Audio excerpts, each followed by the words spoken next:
Hey everybody, Dave Whitmarsh, Best Practice in HR. Today we're doing a CEO interview with Jerry. Jerry and I connected, I'm thinking probably about 22 years ago, and really haven't been in touch with each other over the last decade, but I can promise you something that Jerry's a good speaker and you will be entertained. So, hey, thanks for coming on, Jerry. My pleasure. It's great catching up again. Yeah, yeah. Good So, people remember each other. That's the beauty of good relationships. yeah. So Jerry, when I first spoke to him, and I believe he still is was a Vistage chair. Still So is. folks, yep. So folks that aren't familiar with that, it's really Jerry facilitates a bunch of CEOs and has regular meetings and allows them to share their ideas, their strengths and message and help each other out and you just sort of guide that along, right? Correct. Well, it's more than that. In my case, I have a lot of transformative people who kind of look at the world a different way and how do we get ahead. And so they get 2 hours of coaching every month, plus the groups, plus 45,000 other members. And you put all that kind of brain power together, and then they catapult themselves to get ahead. Yeah, perfect. Yeah, so CEOs are listening to this, don't be shy to entertain a call from a Vistage chair if they happen to come. But I'm really excited about one of Jerry's new projects. So Jerry is a past CEO of a good-sized company, ended up selling it. Um, what was that, about 25 years ago? Almost. Yeah, and it was in creating graphics, the stuff that we pick off Canva for nothing now, right? And so um and the company is, bought and sold and merged and now gone. But Jerry has a new project, and it really stems from a conversation that he had when they had a reunion of employees that all got together that were no longer or I guess all participated in a now defunct company. So pick it up from there, Jerry, and tell us, what you're up to and how you got this idea. Okay, thank you for inviting me and sharing. Very simply, I teach. I'm a lawyer psychologist. I teach in China sometimes, and I'm going through data, thinking about what I want to do, and I'm realizing I miss not building my own company with a really phenomenal culture, where half of all the people who have 5 years after the company ends show up for a reunion. And no, many didn't have any more relations really, but all felt allegiance to it. That's a great way to run a company. And I said, you know what, I'd like to do that once more.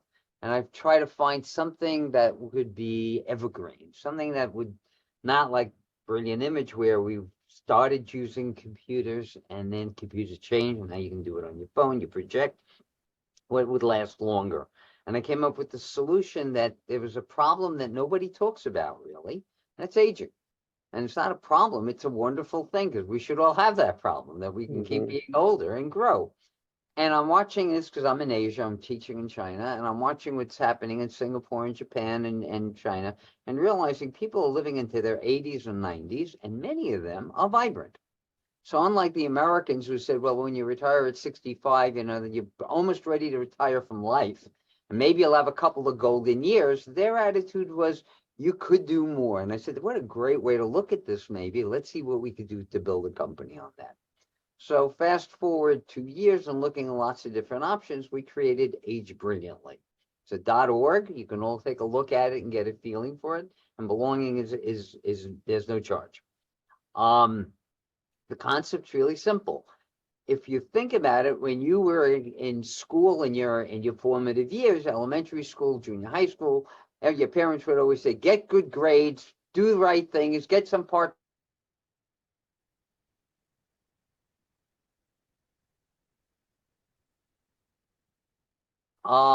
Go ahead and start a great career, pick something that's good. So think about that in advance. In other words, we are forward thinking people as a generation, what we're trying to do. This is what we do. And so if that's what we're going to do, then the real issue becomes one of how do we think about that? No one ever talks about it. No one ever does that. Sage brilliantly said, how about we set up a goal? The goal is that people could maximize their opportunities to lead fulfilling lives. And the leading is, again, from working with leaders and understanding you make things happen for yourself. It's not by default. It's not going to fall on you. And it's definitely not going to come if you conform and do what other people told you to do. It's got to come from what you really care about. And you want to lead a fulfilling life for maybe 100 years, because now the data is showing people in our generation are beginning to live there. Kids born today will live, according to a UCLA study, between 103 and 104 years old. And that's only going to get more. And so let's start changing our mindset to, if I could live to 100, how do I make that all fulfilling? What do I do about it? And that became it. And what we discovered is people who are teenagers in college, because I run, as you know, mentoring internships. I've had over 650 interns. They're interested in learning because they want to make their first career decisions. Their parents are trying to figure out what to do for their kids and what to do for their parents, the sandwich generation. In other words, everybody in some way has the same kind of challenge. How do I maximize my ability to lead a really fulfilling life and do it? And that's what Age Brilliantly does. And just in a nutshell, we basically realized there are 8 different cores, which we call the essentials of life. And the trick is, if you nurture them as you grow older, then you will have more life because it keeps you active. In other words, my mom was critical, unfortunately, in this, because she was, after my father died, she kind of gave up on life a lot. And I watched her giving up, and I kept saying, you have a brand new granddaughter, don't you? A great granddaughter, don't you want to spend time with her? And there was no passion anymore. She lost it. And I realized if I'd gotten her earlier, I would have gotten her to start doing that, and she'd live longer. And so I said, this is a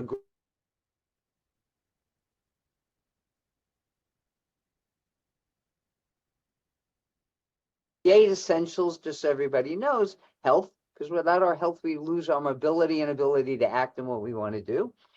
We know that if we do at any point stop working and we haven't saved enough to do it, we're going to run out of money. So we need to keep having finances. And how do we plan that finance part of what we're doing?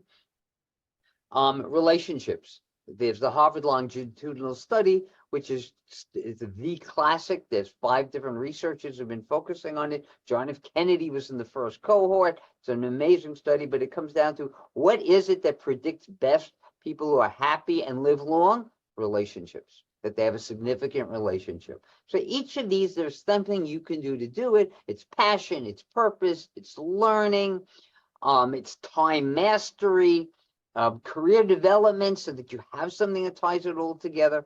And these are the 8 essentials that we try to help people do. And that's what Age Brilliantly is all about. You and I briefly talked about it every Tuesday at 1 o'clock Eastern Standard Time, or Eastern Daylight Time now.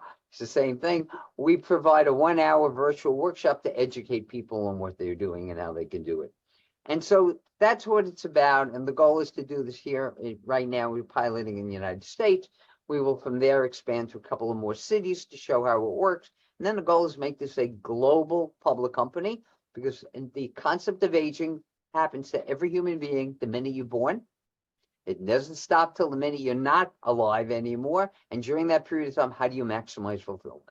And so it's something that's there, and you can use. You want information, inspiration, you want support, you want tools, you want resources. Some may be global in terms of they're on the internet, like an investment bank, or they might be local with your local lawyer or a coach or a therapist that you're looking for. All of that will be available through our platform. And so it's very exciting, and you can understand why it's building a culture, because every day we come in with a single question: what are you excited for? And we try to keep that going. The reason I connected with you this time around, and I think your readers should understand it, is we made one more connection in what we're doing. So if you want to give in America and in other countries like Canada, it's through the government, but it's the same idea. If you want to reach people so they can live a healthy life, one of the ways to do that is to be able to provide institutional support for getting health care, to stay healthy, to be able to deal with problems that you have, to promote it, etc. And in America, we don't have government in that sense doing it, forgetting Medicaid and Medicare. But we really have is just insurance companies are doing it. In other words, we've gone to the private sector and said, you have all these people, you want them to work for you well, you want them to grow with us. So let's do something about it. Let's provide health care. And looking at companies made me think about, wow, we've just gone through, and you and your listeners will know that, the Great Resignation. And what did the Great Resignation really mean? And so Forbes had asked me to do some writing about that, and it may have been one of the ways you connected with me seeing some of my articles, where I really said, I think people are missing what it's about. The Great Resignation is really the Great Reexamination. 50.5 million people took that re-examination to the final point of saying, I'm quitting this job because you know what? This isn't who I am. This isn't who I want to be. This is not where I want to go. Maybe I need to find something new. And so many of them left not for a job, but left their current job to be able to move on in their life and do what they want to do. And so as we studied what their comments were, we were picking up constantly people making the comment, I want to bring my whole self to work. In other words, for example, there's a 3-generational company that kind of demonstrates it. The grandfather keeps saying, well, don't you have to come in at 9 and leave at 5 because that's the way to do it? And the grandson says, listen, I'm up at 6 in the morning. I go to the gym. I come back. I can start work. If my daughter is doing ballet recital at 2:30 in the afternoon once a month, I'm going to go watch that because that's what's important to me. That's what's important to her. And when I come home at night and I put her to bed, then I'll finish the rest of my work. In other words, I'll still work an 8-10-hour day, but it doesn't have to be consecutive. It doesn't clearly have to be in an office. This whole thing about offices changing all depends on lots of things. But no one's really thought through what does that mean for the office of the future, which is what Forbes calls it. We call it the 21st century office. It's a different office. It's one that has to deal with the fact that people want to bring themselves. They want to keep growing. People don't want to retire at 65 to play pickleball for 35 years. They really want to do something constructive. So there's more unhappy people who are retiring because they have never planned for it than ever before. And so again, Age Brilliantly says we can help you think through what you want to do and plan for it. But in companies, they can do the same thing. And so I work with my Vistage companies, and that's the beauty of Vistage, to say, if you have a worker and you don't want to lose that worker, what can you do to encourage that worker to realize staying here is good for me? And for the company, it's good because if they've been there 10, 20 years, clearly they're trustworthy, they're loyal, they have expertise, they have experience. Why would you let that go out just because of a birthday? And so with that, we started thinking about it, and we call it Thrive. It's called Project Thrive. And it's really, how do you build a 21st century company that enables people to thrive as they keep growing? And that's really what it's about. And so your audience of HR people needs to start looking at some of the variables we're taking a look at. So one that we all know is they want to be engaged. But what does that really mean? Okay.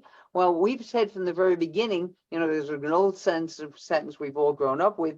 If you do what you love, you don't work a day in your life, right? That's actually wrong. Work is doing things, being productive. And work is a healthy thing. There's a Dr. Tucker, who's the oldest working physician out of Minnesota.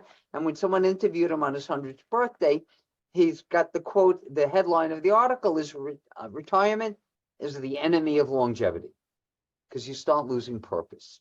The key is to always have your purpose. Not to say you can't retire. Point is, whatever it is you do, you want to have purpose. So if you have an employee in a company and they're doing a really great job and they want to continue doing that, how do you help them do it? Don't assume it's the same skill. Maybe they want to do something different. I was giving you the example before. We've run into somebody who had kind of just a regular labor type work, working on an assembly line kind of work in a company and doing very well. And as he's growing, that they're thinking, okay, he's going to retire in a couple of years and leave it like that. And one person was having a conversation with him, suddenly made a connection that on weekends, he's really active with his church and raises $25 million a year to help the church grow. So he says, wait a minute, this guy's a better salesman maybe than a lot of our salespeople are. And he clearly understands finance and he understands people. Why are we not using that? And so from an HR practice point of view, the 21st century is a gold mine because it allows us to look at people from a whole new dimension. What do we not know about people? What are the skills and services they could offer because of who they are? And how could we train them to stay with us and work with that way? So I actually run now a training program in this through some of my Vistage members. We call it Diamond Leadership. Why? Because people are multifaceted. But at any given point, wherever you are, whether you're at home or at work, some people are looking at only a few of those facets, but they're missing all the other ones. So the HR job, from our point of view, is to be able to say, what are the other facets people have that could be brought here to make that person happy and want to stay, to provide our team with new skills and energy that could be working, and our clients and our customers getting stuff we've never thought of before. And so with that, we were starting to try to come up with new ideas. So one of them, and I mentioned it to you, is something I had been exposed to maybe 25, 30 years ago from a giant company, had a talent management system. And the reason it did it wanted to know what skills people have. And if I then open up a new plant and I want to bring in people with that skill into this new plant, I know what they have. And what we're saying at Age Brilliantly is beyond what they're doing in your company, think of the breadth. David Epstein calls it range. What range of other skills and interests do people have? And how do we cultivate them? And how do we take advantage of that? So somebody in sales might say, wow, you could be a great sales mentor and help our people doing that, even though you've only been in our company on an assembly line. So it's dealing with all the changes. AI is such a perfect example. We know that AI isn't really going to take people and differentiate them per se on that. What's going to make the difference is people. If people realize that AI is a co-pilot of your life in the sense that it can take some of the grunt work away from what you're doing, what it does is it elevates you to be able to make a bigger difference in your life, to make a bigger difference in the life of your customers, in the company. And so what we're really looking at is how do we combine that? How do we turn AI into an augmented tool to augment people's skills? And how do we get people to recognize that's a possibility? And instead of saying, how can I bide my time before it comes in the next 5 years and remove the job I currently have, let's get you involved as early as possible. So something we've done, and again, why? Because it's the Age Brilliantly mindset. So even though we started with working with trailblazers, people who understood this, because they're in the 80s, 90s, 100s, people like Henry Kissinger who opened up the door of America to China at one time over 50 years ago, recently met with, before he just passed, but before that, he recently met with President Xi. He said, I want to meet and talk with you because I know you still understand policy better. He worked with Eric Schmidt, who was the chairman and former CEO and chairman of Google, on a book that came out in his 98th birthday. So people now are looking at what can I do in my life that's fulfilling and how can I enjoy it? And companies can help benefit from taking that at any age. But what we're also discovering is that we're all parents, or a lot of us are parents, and we can do that with our younger people as well. If you remember a couple of months ago, Taylor Swift had this phenomenal tour, and everybody around the world really got to understand who she was. And one number came to me from one of our Age Brilliantly members, said, did you realize that she launched her career when she was 16? She made a decision that I'm not going to be an entertainer. I'm going to build an entertainment empire. And I'm going to learn all the things I need to do. And at 32, she's worth over $1 billion. So the answer also is we could start our people younger, starting getting the right habits, the right thought process, or what we call the Age Brilliantly mindset on how to do that. And so encouraging people at all ages to think about what I can do and never, never cheat your future self. Because all of us have a future self. We call it your op age. If you're 63, you've got 37 more years before you're 100. What could you do there? Don't cheat it and say, I'm going to walk away from it and retire and do nothing. Find out whatever it is you want to do. And it doesn't have to be you're working for money or for purpose or for passion, but it could be a combination of all of it. Whatever you want it to be. But then we do that and we become role models for our kids. And so I'm very fortunate. I have 3 sons, and I've been doing this for a long time now with them, and they have way exceeded anything I ever thought I could accomplish in my life. And that's great. And then when they're two of them married. The daughter-in-law said, how did you do it? I said, I just knew one thing. I have to be a great role model. Whatever it is I do, I want to be a great model. And that way they learn it and they see it every day. And so what we're learning is people want to bring their whole self everywhere. At home, they want to be able to show what they do at work makes them a better person. They want to bring what they're doing out in the community in there. They want to focus on purpose of their life and the big purpose of the world. Think of Greta Thunberg, who's made this tremendous move in climate control. So it's an enormously exciting world. You can hear my excitement. I get excited by it every day. It's our line. What are you excited for today? Because this is what it's really about. And so excitement is the part that it's in front of us and we can do it and we can learn together. And again, you mentioned Vistage. Vistage as a chair, I have 45,000 other CEOs who can help any one of mine. And I always say, why don't you post the question in one of what's called the networks over there to do it? Well, we're doing the same thing now at Age Brilliantly. We call it the exchange because we're exchanging insights. Could I do this? Could I do that? How would I do that? And one of them, and I'll give one more example, and then I'll let you ask me some more questions. But I'll give you one of the areas, and each of us has different interests in areas. Mine happens to be time mastery. And I'm actually doing a virtual workshop. I think it's December 10th on what it's called. Welcome to the Fourth Dimension, Master Time for a Fulfilling Life. It's looking at how do we become more fulfilled? How do we think about our life? So I'll give you an example because somebody called me and said, could you help with the answer? So a woman, she's 21. Her grandmother's got Alzheimer's. So she had a conversation with her mom about it. And her mom told her, by the way, I recently had myself checked. We have a gene for Alzheimer's. You should go check yourself. She did. She found that not only does she have a gene for Alzheimer's, she also has it for macular degeneration, which is eyes, and a third, and I don't remember what the third one is. And so she goes, if I listen to this, sounds like I'm predestined to have a pretty crummy life. I'm getting depressed. And so one of our coaches said, I'm going to try to answer this from a coaching point of view, but can you give me some data that would help me? And I said, well, first thing is you should know that just because you have a gene doesn't mean it'll express itself. That's not necessarily going to happen. The second thing you have to understand is the numbers. The reality of it is fewer people, because of all the public health and all the things we do for longevity, fewer people are getting Alzheimer's younger. They tend to get it now at older ages, over 85. So the answer is she's 21 now, and even if she got it at 85, we got 60 plus great years in here. Let's do something. Yeah, right.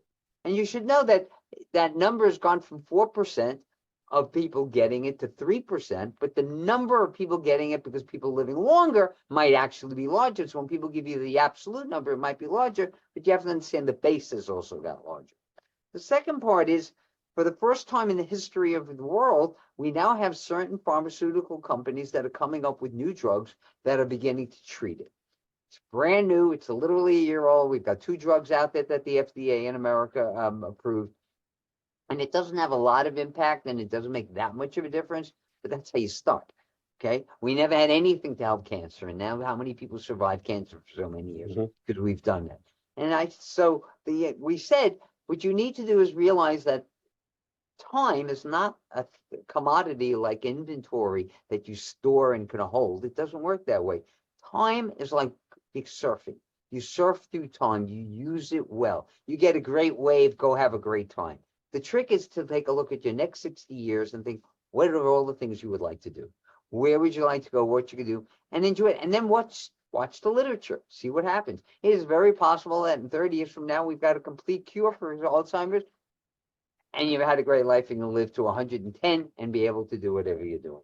So the world keeps changing and we have to do it. And the most important thing that all of us can do is stop looking backwards, especially people worrying about should I retire or not. Stop looking back in the rearview mirror. Continue to do what you did all your life. Look forward. Always do that. If you have a kid, one of my friends has a son who this summer, we met them in July. He just graduated kindergarten. And so I said, so tell me, where are you in school? And he goes, I'm going to first grade. And I laughed. And the guy said, why? I said, because he's already got it. You meet a kid in high school who's graduating, you go, oh, I just graduated blah, blah, high school. He goes, I'm going to college. I'm going to Harvard next year. Okay. I'm going to get medical. We're always looking ahead.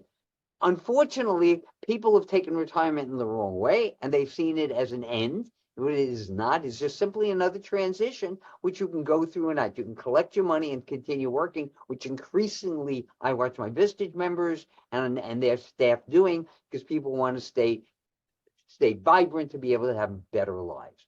So the question is, where do you take it and how do you look at that? And that's what we're trying to do, is to get people to start asking a simple question. Look at your future and don't ask, what are you retiring from? Ask the question, when are you going to retire to? And you can Right. think about that question all the time. And again, it doesn't have anything to do with that. That's just another transition. You can do this stuff anytime you want to, at any age you want to. And in fact, actually, I'll end with the story about it. One of our age brilliantly people, he's 27, had a really great financial job and decided he needed to leave it. And he decided to try to get another job. He's now the youngest partner in one of the top VCs in America. And when he took the job, instead of taking it when he applied, let's say January, February, he said, I'd like to start after July 4th, on July 5th. And they said, why? I said, because given what I do, I don't think there's going to be a lot of change in the next couple months in that industry. So he was really trying to say, save your money, etc. But the other part was, I want to explore the world. And so he got on the Camino in Europe. He went to Tibet. He went to visit all kind of places. And at one point, he sends a letter to me about how Age Brilliantly gave him this idea, because we call it growth time, GROWTHH, which stands for goal reorientation with time for health and happiness. And the goal is take that time whenever you get stuck in life and you realize, maybe I got to rethink where I am.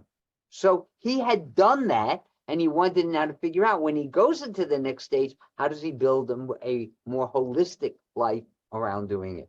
And then he tells me that's what gave him the idea.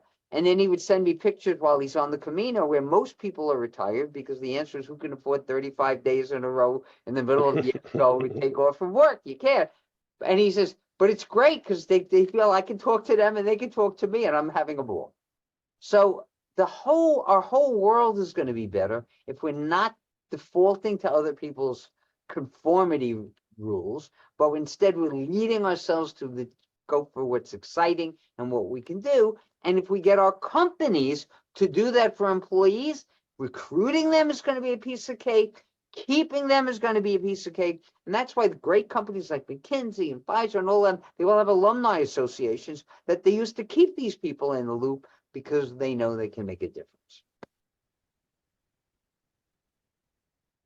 Jerry, you could go on forever, I'm sure. But I could. yeah, so really the Thrive program then is just teaching the HR folks or companies how to identify and leverage people's strengths as they move to the next phase of their life. How would you describe it? What do you do for companies? No, that's fine. The key is, we call it the Age Brilliantly mindset. It's this ability that people have more on the ball than we know, but never put it together, because everybody in this world has become specialized. In other words, if you have a problem with your nostrils, you have to go to one doctor for the left one and one to the right one. Okay. So if you're thinking about you're getting older, well, I need to talk to a financial planner who's going to do my financial plan, but I talk to somebody else who's a lawyer who's going to do the trust and estate that I need done. This concept is not how people are. People are holistic, your whole self.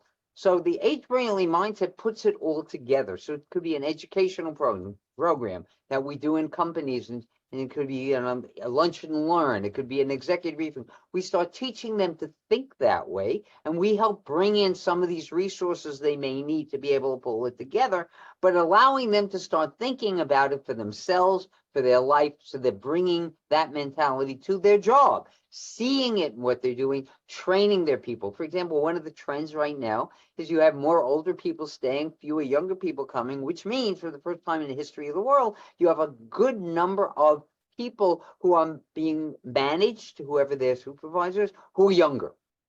And if they're younger, how do you deal with that? Okay, it's not an easy thing to do. We've known about DEI, but now trying to think cross-generational stuff that we have to focus in on. So all of these kinds of situations that can occur in a company are the kind of things we want the HR people to be prepared for. You don't not talk about what do you want to do when you're 55 or 65. You want to say, would you like to be here till 100? Would you like to leave early? What do you want to do? What would you like to learn? And you start upskilling people in their 30s, 40s, 50s, give them new opportunities to figure out where they want to go. And then from a support point of view, you build a talent management system so that somebody wants to do something, it can be done. I'll give you an example. I have a company with 12,000 employees in all over the world. And like every other company in the last couple of years, what have they done? They've outsourced some of their material to people in India. Very common. They're taking care of the work. Well, AI is going to change that, because the answer is much of what they're doing can be done by AI. Right. But that doesn't mean you let go of those people. Let's find out what else they can do. And maybe they can take on higher ends. So again, the HR person, in my opinion, is the number one person in a company who keeps saying, how do we elevate people, not just to perform in the company, but to perform as a role model for where this company can go, for our clients, for other people, etc. And it's putting that together. So it leads every company into a different direction. And that's what's really great about it. And what makes it different is most companies, when they provide a service, it's transactional. In other words, you want to learn a course, we teach you the course, we walk away. Each Brilliantly is forever. That's the whole point of it. Remember from the very beginning, it's evergreen. So the answer is, I'm thinking of getting married. I don't know how I should handle the finances in my home. I don't know if we should live, in where we want to with friends. Should we move to where our parents live? What should we do? You can ask other people what their experience is. You can get a coach. You can answer that. Now you're having your first children. Should you move? Should you change? How important is it to be in a good school district? You do that for 20, 30 years, and then who knows what might happen in between, including getting divorced. How do you handle that? Who does that mean you have to change to? So the number one thing Eric once said is that the only constant in life is change. And what Age Brilliantly all about is from the minute we're born, and you take your breath and you cry because you're not used to doing it. For the next 100 years, you're going to keep changing, and to treasure that, because you can lead where that change. And so we have special programs. We have something called Imagination Land, where we have people who kind of say, if I could do something completely different, I can't do what I used to do. Where might I go? What to do? And it gives them the space, the freedom to think about how to do different things. So I think the HR people have to realize they have a greater group of people who are working in that company that can do more. And it also means you hire people for different things. You don't hire for a specific skill. You hire for the ability to grow in the company. Mhm. And so the soft skills, which we've learned over the last decade through Google work and other work from Gallup, is critical even more now, because the answer is you can tap into it. That's the key. We tap into it. So we're looking at HR companies figuring out, HR leaders suddenly becoming a leader of how to help people grow individually in the company, outside the company, etc., and then creating alumni associations, management consulting groups, and stuff like that. And then using leverage. So, for example, I know somebody right now who's been doing M&As for other companies, and what this person has a skill nobody ever talks about. He knows how to put the team together inside. Mhm. Everyone thinks it's about finance and strategy, which is important, but it's more than that. If you don't bring the two teams together, you're going to just waste a lot of time and energy. So No. from an HR point of view, Age Brilliantly is an internal thing, which we think is exciting. And that's why we built Project Thrive. Very cool. So I would recommend everybody go to agebrilliantly.org Org. and sign up as an individual. And then what do you suggest for people that may be interested for their companies, Jerry? What should they So do? I'm obviously the leader of Project Thrive, and my email is Jcahn, Jcahn. It's on the website, or you can just send it to anybody at the academy, which is our learning thing, and just say, I'd like to know more about Project Thrive, and and all I'm asking you to tell me in that is tell me about your company, what industry you are, how many people you have, Where do you see your company? And by the way, this is how we do it. Today, assuming today's 2025, where do you see your company at 2035? Hmm. Because that's what you have to do. You're focusing on the future selves that we have. Our future is not now. Our future is what's going to be there then. So Wayne Gretzky, a great hockey player, right? His friend says, people go where the puck is. I go where the puck's going to be. That's what we have to do, and that's what we're not doing enough of, and that's the answer. And then from there, I'll open it up. I'll make a call. We'll talk about it, etc. I would recommend. So I just finished the Project Thrive program. I do a 3-hour. So if you have senior people you want to bring together, I have a 3-hour workshop where I sit down and have these conversations that relates these issues to the company, and then I do a 1-hour. We just did it 2 weeks ago. A virtual workshop where I kind of go through the major issues so people see the 6 trends that we see all working together and how to handle it. And we'll tailor it. Everything's going to be tailored because people are unique. That's right. And so Jerry hasn't promised me this, but he's going to do it. He's going to send me a bio and how to get a hold of him. In case anybody is watching this, you can look below and you'll see all the links and clicks and addresses, and you can reach out to Jerry and start your journey on aging brilliantly. And I thank you for inviting me to share it. And glad to share with your people, your associations, whatever the case may be. I mean, it's a movement.